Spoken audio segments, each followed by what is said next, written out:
Harper, can you pass the salt? You're the only one at this table who hasn't done anything worth buying yet, my dad joked, and everyone laughed, none of them knowing I already owned the one thing he was most afraid to lose, his company.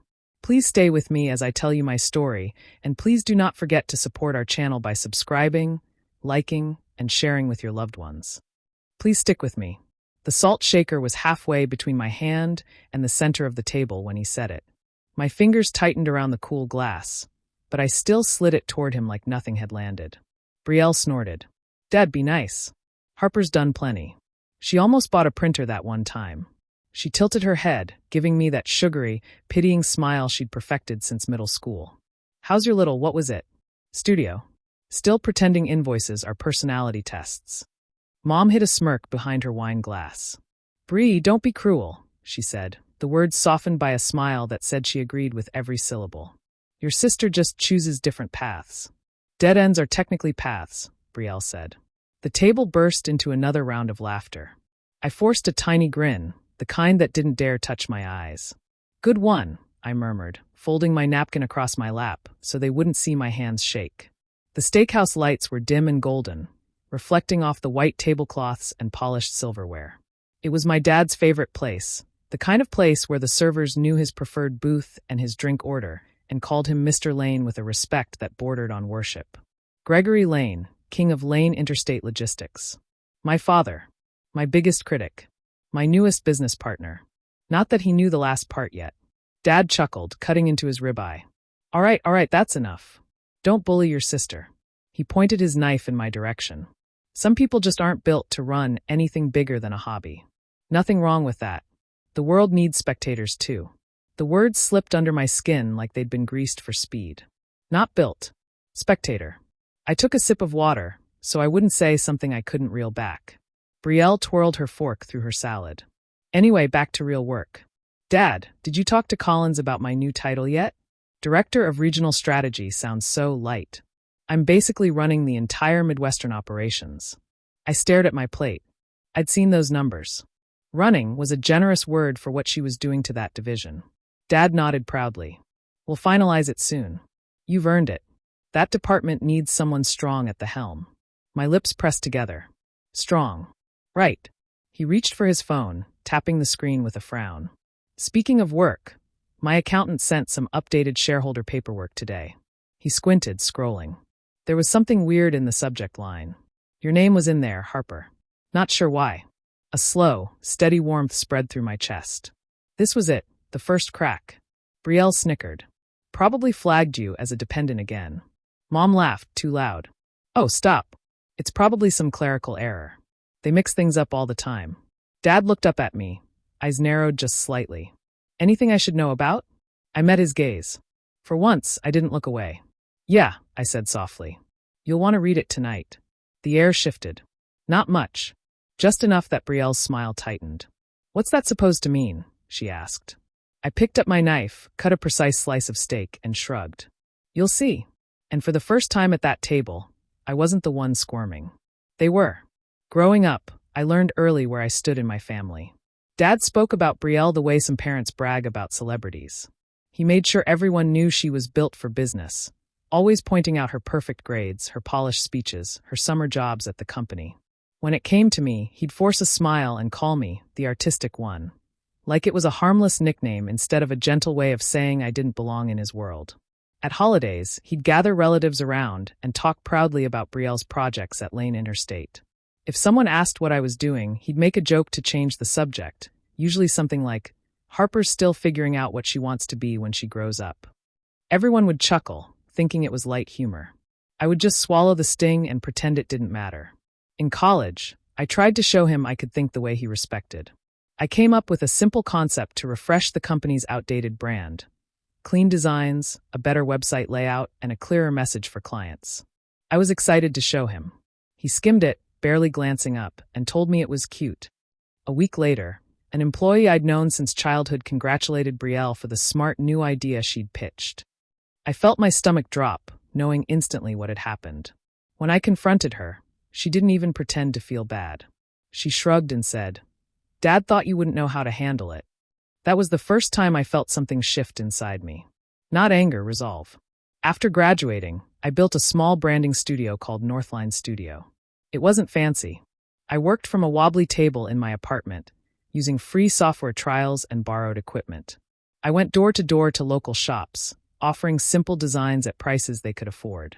I wasn't making much, but it was mine. Miles, my boyfriend at the time, said he wanted to help me grow. He worked in marketing, so I believed him. He told me he would bring clients my way, maybe even partner with me on bigger projects. Instead, he used the information I shared in trust, my pitch structure, my pricing, my contacts, and took one of my clients for himself. He claimed it was just business.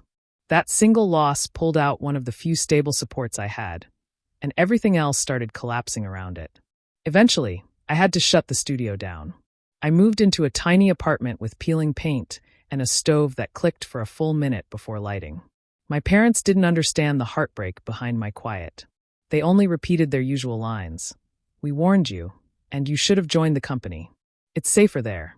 Their words followed me everywhere, soft, steady reminders that in their eyes, I wasn't someone meant to lead. After my small studio failed, meant to follow. I didn't want to fall into the same pattern at my lowest, everyone expected some small part of me refused. I knew I wasn't great at pretending to be someone I wasn't. But I also knew I understood certain types of businesses better than people assumed. The companies that didn't care about fancy presentations or big marketing words. The ones with worn-out warehouses, old trucks, and owners who had run things the same way for years. Those were the people who actually listened to me. So I started taking small jobs under my own name. No business title, no long pitch. I drove to places where the air smelled like machine oil and cardboard, where the office decor was whatever came with the building. These weren't the kind of clients anyone bragged about, but I found something steady in the work. They needed help with the basics, clear websites, clean product lists, simple ways to bring in new customers, and I knew exactly how to create that without confusing them. Most days, I was on the road before the sun was up. I met owners in break rooms with humming vending machines, or in cluttered offices where invoices were stacked like leaning towers. I learned more in those conversations than in any class I ever took. They told me what frustrated them, what scared them, and what they wished they understood. I wrote everything down. If a client mentioned losing business, I looked into the numbers. If they complained about competition, I studied their rivals. Slowly, one project turned into another. What helped me most was showing up, looking people in the eye, and giving them straight answers. Word spread. Not fast, but real. A shipping company told a supplier about me. That supplier told a warehouse manager. Before long, I had more work than I could take on alone. Then I got a call from Benton Hollage Group, one of the biggest names in the region, and a direct competitor to my father's company. They wanted stronger outreach and didn't know how to modernize without losing their identity. I met their team, listened to everything they hoped to fix, and offered a plan that actually fit them. When the results started showing, I watched their numbers climb. They gave me more trust than my own family ever had. Sitting in their meeting rooms, I saw something that caught me off guard. Reports showing how weak Lane Interstate had become. Old routing tools, poor client retention, and a drop in new leads.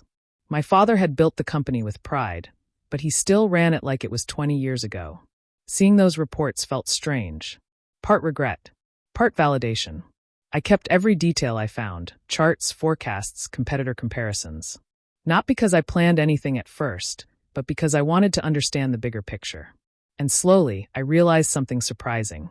I knew this industry better than the people who had spent their lives telling me I wasn't capable. I wasn't loud about it. I didn't brag. I just kept working, learning, watching, becoming something none of them ever expected. Someone who actually knew how to guide the future they took for granted. I first heard his name during a meeting at Benton Hollage. Their CEO mentioned, almost casually, that Lane Interstate still had an old investor attached to it. Someone who rarely appeared but still owned a large part of the company. That alone surprised me. My father never talked about partners. He always acted as if every inch of the business was built by him alone. Over the next few weeks, the same name came up again through different people we worked with. Walter Hensley.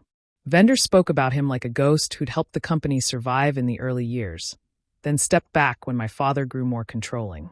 The more I heard, the more it sounded like Walter wanted out but couldn't get a fair agreement from Dad. Gregory kept calling the company beyond price, which basically meant he refused to negotiate. A friend of mine who worked with several logistics groups offered to introduce me to Walter. We met in a small cafe that smelled like old books and burnt espresso. Walter arrived slowly, leaning on a cane, his eyes sharp despite the tired look on his face. At first glance, I could tell he'd already formed an opinion about me. He saw the last name, and he saw the daughter my father never took seriously. He didn't hide it either. "I'm not sure why you wanted this meeting," he said, folding his hands on the table. "Your father isn't exactly open to advice." Instead of defending myself, I opened my laptop and showed him everything I'd been studying.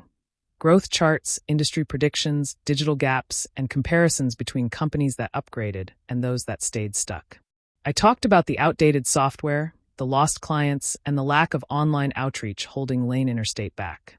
I kept my voice steady, explaining it like someone who knew the terrain, not like someone trying to impress him. Walter leaned forward as he looked through the information. The more he read, the deeper the lines formed on his forehead. "He didn't tell me any of this," he said quietly. Not one word. There was disappointment in his tone, and something like weariness. He confessed that he had been trying to leave the company for over a year. His health was getting worse, and he wanted to settle his affairs. But Gregory kept pushing the conversation aside, refusing to make a realistic offer. "Your father loves control more than he loves practicality," he muttered. That was when I told him my idea. I said I wanted to buy his entire share through a holding company I would set up. I explained how I could gather the funds, how the transfer would work, and how it could give the company the direction it needed. At first, he chuckled like I was telling a joke. But when he realized I wasn't backing down, he started questioning me seriously, about numbers, about timelines, about risk. I answered everything with the same steady tone. By the time our meeting ended, something changed in his eyes. He looked at me like someone seeing a puzzle piece he didn't know existed. "Your father never listened," he said. "Maybe the person he ignored is the one who can actually fix what he broke." Once Walter agreed to sell, I knew I had to move carefully. Nothing about this process could be loud or messy. If my father caught wind of what I was doing before the paperwork was finished, he would fight tooth and nail to stop it. So I started building everything from the ground up, quietly and methodically, like someone putting together a bridge in the dark. The first step was finding the money. My consulting work had grown enough that I could show real earnings to a lender, but I needed more than a simple loan. I needed enough to buy out an investor who had been part of Lane Interstate since the beginning. I went to a bank with proof of my contracts, showing steady work and long-term commitments from companies that trusted me. They didn't give me everything I asked for, but they gave me enough to start. Next, I reached out to 2 business owners I had helped earlier in my freelance career. They ran companies in manufacturing and wholesale, and both had seen what good planning could do for their sales. When I told them I wanted to invest in a logistics company, not saying whose, they asked for specifics. I explained the weaknesses, the unrealized potential, and the opportunities waiting if the company updated its operations. They listened, then agreed to support me with a quiet investment, impressed by how detailed my plan was. I took nearly all my personal savings and combined it with the loan and the outside funding. Signing the financial documents made my stomach twist. I knew exactly what I was risking. If anything went wrong, I wouldn't just be broke, I'd be buried in debt. But something in me refused to hesitate. I had spent my whole life being told I wasn't capable. It felt good to finally bet on myself without waiting for permission. During all this, I still had to sit through family dinners where nothing had changed on the surface. Brielle bragged endlessly about some small change she'd made at the company, acting like she was saving the entire operation. Dad praised her loudly, calling her the future of Lane Interstate. Meanwhile, he'd glance at me and ask if I wanted to make a few brochures for fun, like I was some hobbyist with spare time. I pretended to accept his offer, knowing it would let me access their files without raising suspicion. As I worked through their internal documents, I found outdated client lists, bids that had fallen through, and notes that made it clear how fast the company was falling behind. Everything matched what Walter and I already knew. When the financial pieces were ready, I filed the paperwork to form my holding company, Horizon Lane Holdings LLC. I used an attorney's address and kept my name tucked away in places my father would never think to check. Once everything was legally in place, Walter signed the transfer documents, handing over his entire share to Horizon. Now, on official records, my holding company controlled more of Lane Interstate than my father did. And to him, it looked like a young investor group had simply swooped in with cash. He didn't even question it.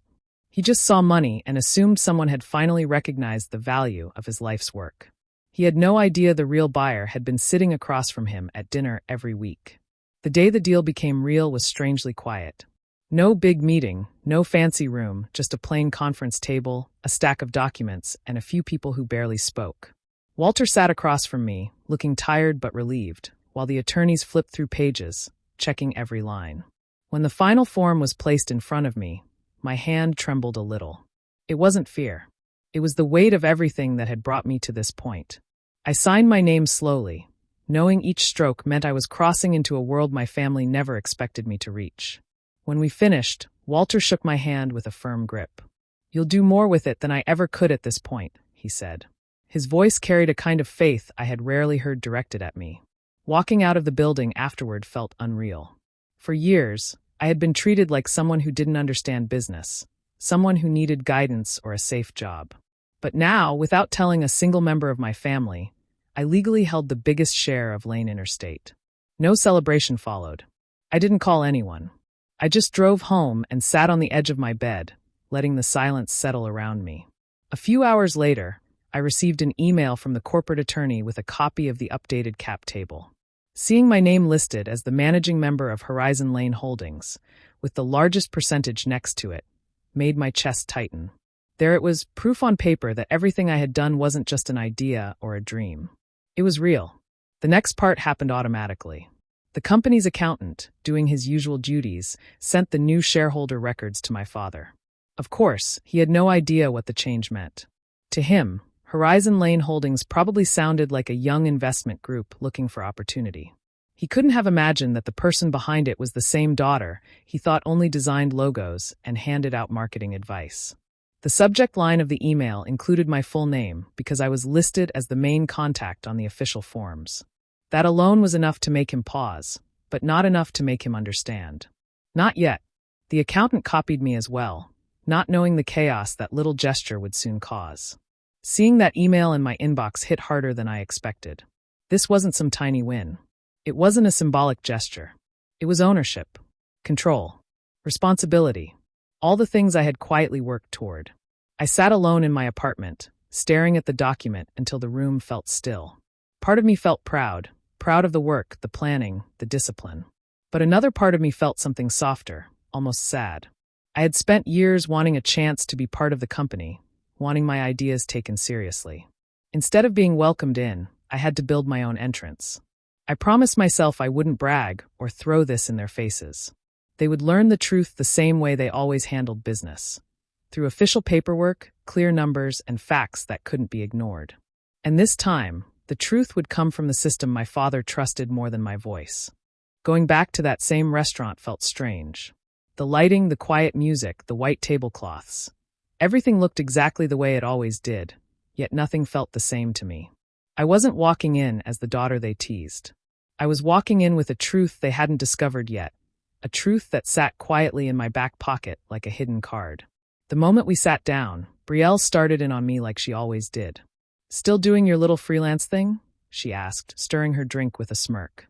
"One day you'll get a real job at Lane Interstate. Don't worry, we'll find something simple for you." Dad chuckled, shaking his head.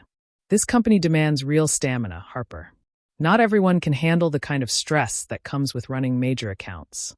His tone was light, but his message was familiar. "You're not built for this." Normally, comments like that would make my chest tighten, but this time they slid right past me. They didn't sting because they belonged to an old version of me, a version they didn't realize no longer existed. I kept my face calm, even polite, while inside I was miles ahead of them. Brielle kept talking about her big promotion, listing all the tasks she expected to lead. She spoke like someone rehearsing for applause. Dad nodded proudly, completely absorbed in her excitement. I sat quietly, twirling a piece of bread between my fingers, letting them talk, listening without reacting. Then Dad brought up the email. "I got something odd from the accountant today," he said, frowning slightly. "Your name showed up in the subject line, Harper. Not sure why." For a second, the table paused. Just a second. Then Brielle burst out laughing. Probably a mistake. She probably clicked something wrong on a form again. She leaned back in her chair, satisfied with her joke. "You're like a magnet for paperwork errors." I didn't rise to it. I didn't defend myself or roll my eyes.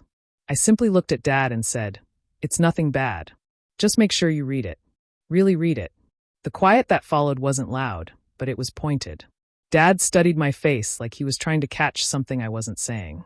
Brielle didn't notice the tension at all. She went right back to talking about office furniture she wanted for her new role.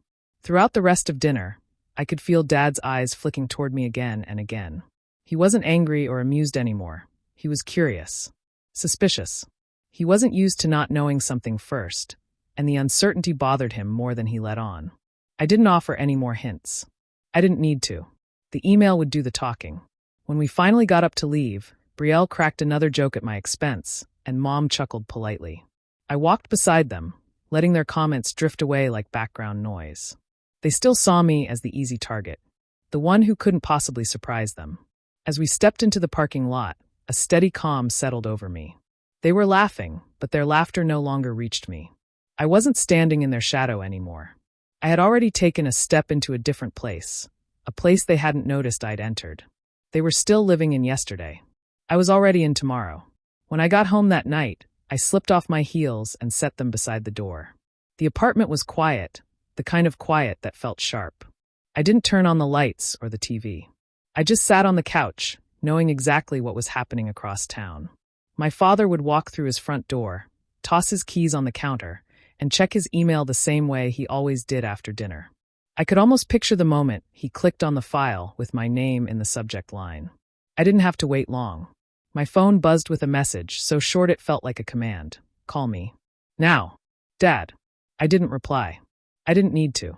A few seconds later, the phone rang, loud in the stillness of the room. I answered, holding the phone to my ear without saying anything first. His voice came through hard and strained. "Why is your name on my shareholder file?" There it was, the moment everything shifted from hidden to undeniable.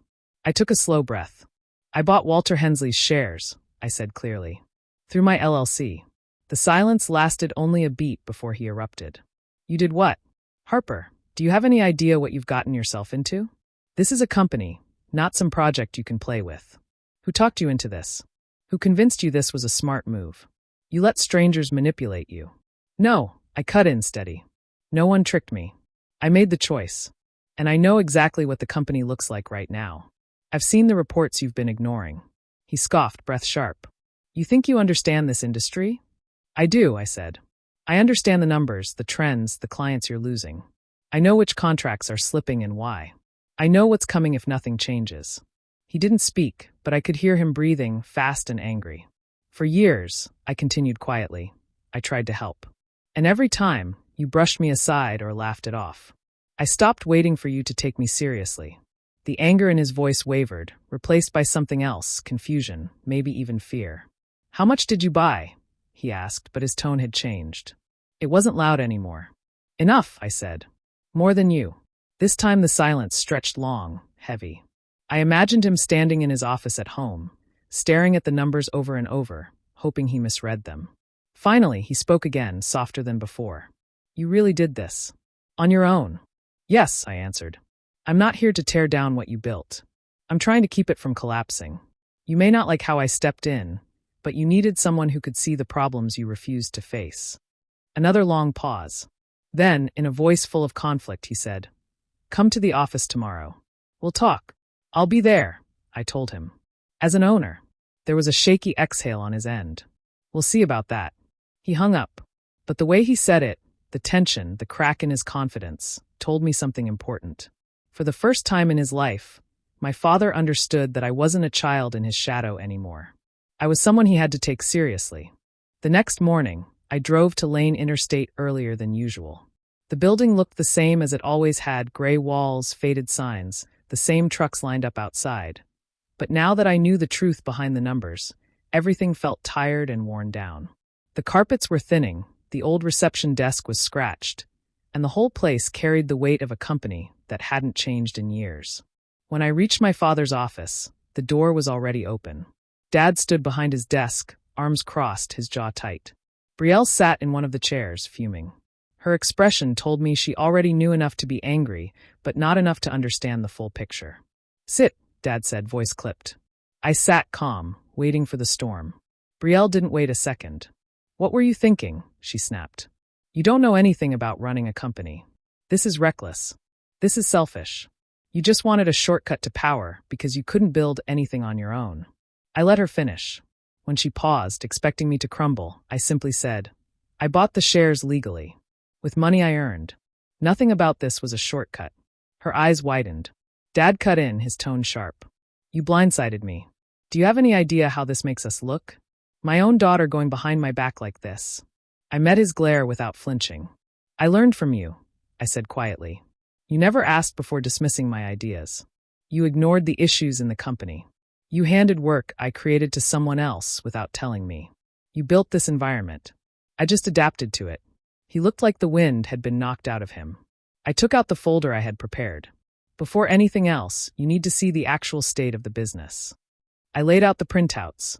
Contracts that had fallen through, customers who hadn't renewed, the declining revenue in multiple regions, and a list of longtime partners who had retired or moved to younger companies with modern systems. I showed them the outdated routing technology, the lack of digital tools, the weak marketing reach, and the rising competition. Brielle leaned back, the color draining from her face.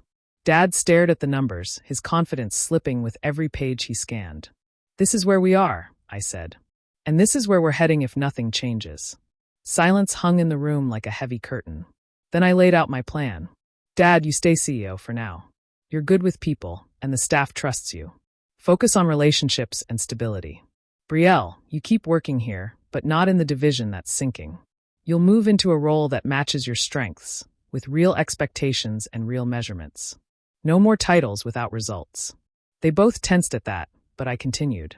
I take over modernization, client outreach, branding, digital infrastructure, and every system the company needs to get back on track.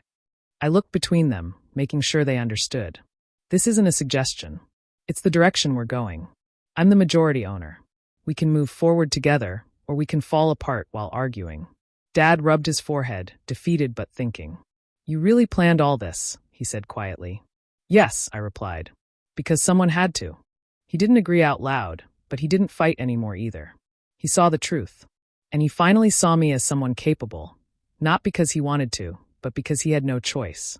The next few weeks felt like stepping into a different world, even though the walls around me were the same ones I had seen since childhood. This time, I wasn't walking in as someone hoping to be included. I walked in with authority, with documents behind my name, and with a plan nobody could ignore. I started by looking closely at every corner of the company. Some departments were hanging by a thread, kept alive only because no one wanted to admit how weak they were. Brielle's division was one of them. I went through the reports, checked the spending, and compared results to expectations. It didn't take long to see the flaws: poor decisions, unnecessary costs, and promotions given because of last names instead of skills. I didn't raise my voice or shame anyone. I simply laid out the facts and the solutions. The numbers spoke for themselves. Next, I introduced tools the company should have had years ago. New systems to track routes, leads, and productivity. Everything became visible. Every shortfall, every improvement, every wasted hour. The employees who worked hard appreciated it. The ones who had been comfortable doing the bare minimum didn't. The company slowly shifted from guesswork to clear direction. I met with old clients who had drifted away. Some were surprised to see me representing Lane Interstate. Others were relieved to finally hear honest answers. I offered them updated plans, better communication, and realistic timelines. Many came back, and some even brought new opportunities with them.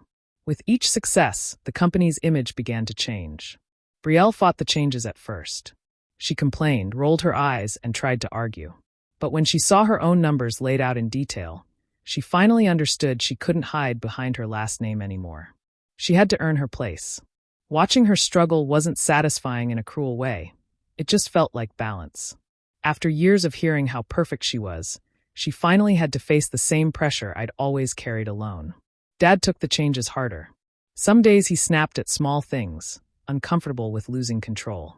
Other days he barely spoke, staring out the window as trucks left the yard, like he was trying to understand the company's new shape. I saw the conflict in him: pride, fear, frustration, and something quieter that he didn't want to admit. Late one evening, when the office was nearly empty, he closed the door behind us. For a moment, he said nothing. Then he finally looked at me, tired but sincere. I was wrong about you, he said. I should have listened. I should have trusted you sooner. Hearing that didn't erase everything that had happened. I told him respect wasn't built on apologies, it was built on actions. But I also told him I never planned to tear apart what he built. I only wanted a chance to make it stronger. Walking through the hallway afterward, I felt something settle inside me. The building looked the same, the glass offices, the hum of printers, the distant sound of forklifts, but my place in it had changed forever. I didn't win by yelling or trying to embarrass anyone. I won by becoming the thing they said I'd never be. The one who saved the company they thought I couldn't handle. My family still isn't perfect. Maybe it never will be. But now, when I sit at the table, nobody laughs at me. Because I'm not the outsider anymore. I'm the one who owns the table, literally. Do you think Harper did the right thing by taking control of the company and proving her worth? Or should she have stepped back and handled her family differently? Tell me your thoughts in the comments. I'd love to hear them. And don't forget to subscribe for more stories like this.